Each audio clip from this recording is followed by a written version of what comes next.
Hello class 9. Today we will continue chapter light, and in today's class we'll discuss about chapter 7c, spherical mirror, image formation and their uses.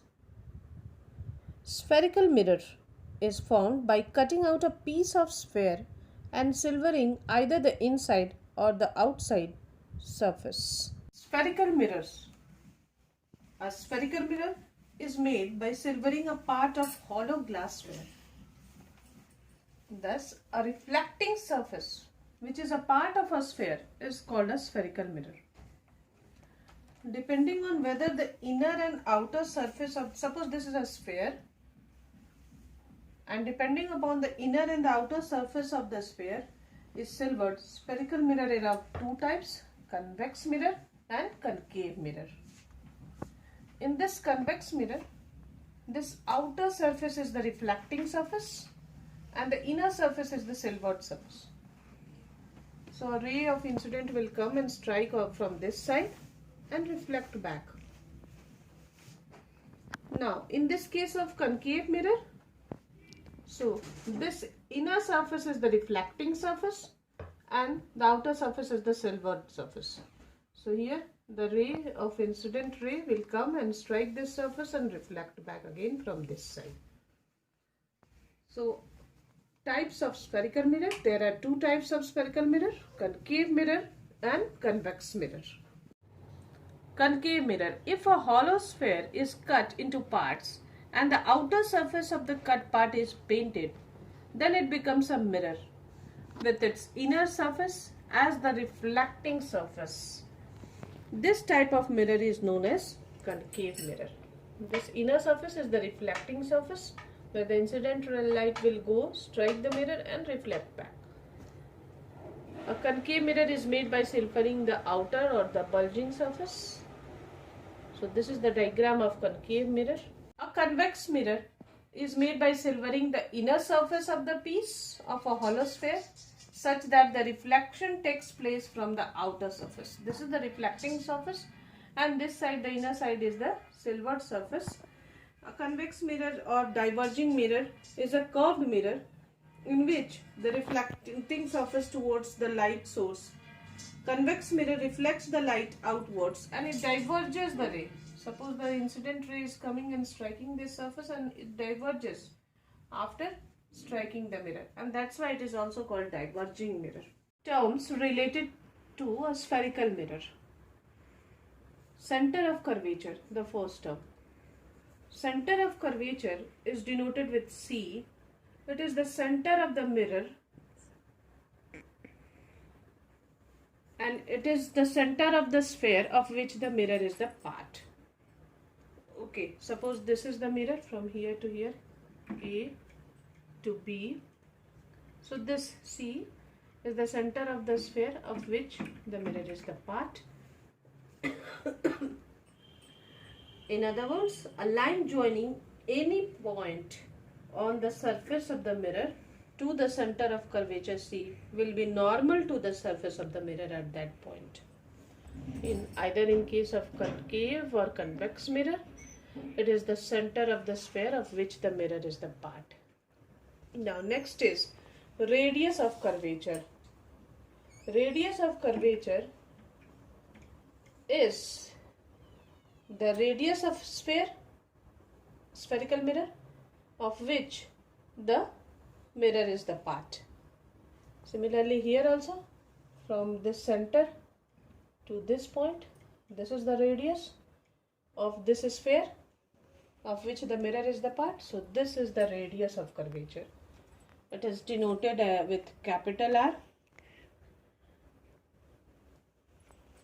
Suppose we label this PC, and here also PC is the radius of curvature. Now third term is pole. The geometric center of the spherical surface of the mirror is called pole. It is denoted as P, this point, the geometric center of this mirror, denoted as P. This is the P pole in case of concave and convex mirror. This point P is called the pole. It is the central point of the surface of the mirror. Suppose this is the mirror AB, so this is the central point and this is the pole P. Now next term, that is aperture. Aperture is the plane surface area of the mirror through which the light rays enters and fall on the mirror. Suppose we are labeling it this distance AB, the aperture of the mirror. Here the light rays enters, fall, and after striking reflect. So this AB is the aperture of the mirror. Okay, is the diameter of AB is the diameter of the aperture. In this mirror also, this is AB whole is the aperture. Here light rays, incident rays enter and reflect. Now reflection of light rays from a spherical mirror. From a spherical mirror, reflection of light follows the same laws of reflection as for the plane surface. As in last chapter, we discussed about the plane surface laws of reflection, that is angle I is equal to angle R. Angle of incidence is equal to angle of reflection. The same law will be obeyed here also to get the reflected rays. That okay. So in a spherical mirror, to obtain the direction of reflected rays, suppose for this given incident ray, here we have our AD is the incident ray. So it goes and hit this concave mirror at the point D. So from D, we will very first what we will do, we'll draw a normal. We will draw a normal at this point D. In case of spherical mirror, the normal is always passing from the center of curvature. So for this, a line drawn joining the point of incidence to the center of curvature, see, we will draw this normal. So this angle will be angle of incidence. Angle of incidence means the angle between incident ray and normal. So this is our angle of incidence. Now according to the laws of reflection, this will be the angle of reflection, that is the angle between reflected ray and normal. So same equal angle, we will first measure this angle I, we will calculate angle R, and then draw a line on the other side of the normal, making an angle equal to the angle of incidence. Suppose you measure this, suppose this is 30 degree. So draw another angle 30 degree here and then join this line DB, which is our reflected ray. So like this we get the reflected ray for any incident ray. This was our AD incident ray. We draw an angle I. First we join the normal perpendicular at this point, which is passing from center of curvature. Then we measure angle I. After that, the same angle we will draw here because it follows the laws of reflection. So angle I will be equal to angle R. Then we will join this line BD and this is our reflected ray. The same case we will do for convex mirror also. Now the reflection of light rays from convex mirror, how we will get the reflected rays. In the same manner as we did in concave mirror, here suppose this AD is our incident ray. Okay, so at this point D, we will very first draw a normal. A normal in any mirror, concave or convex, will pass through the center of curvature. So here also it is passing through the center of curvature.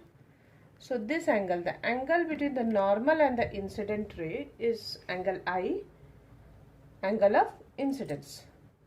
So from here we will measure the same angle I. Suppose this angle I is 50 degree. So from here we will measure 50 degree and then we will point over there. So that will be angle R, and then we will join this BD, which is the reflected ray. It may be 30 degree, 40 degree, 50 degree. whatever. So first we will draw angle I, we will measure it, the same angle R we will draw there because it obeys the laws of reflection, that which means angle I will be equal to angle R, and then we will join this point B and D. So we will get our reflected rays in case of convex mirror, as we have done in case of concave mirror also.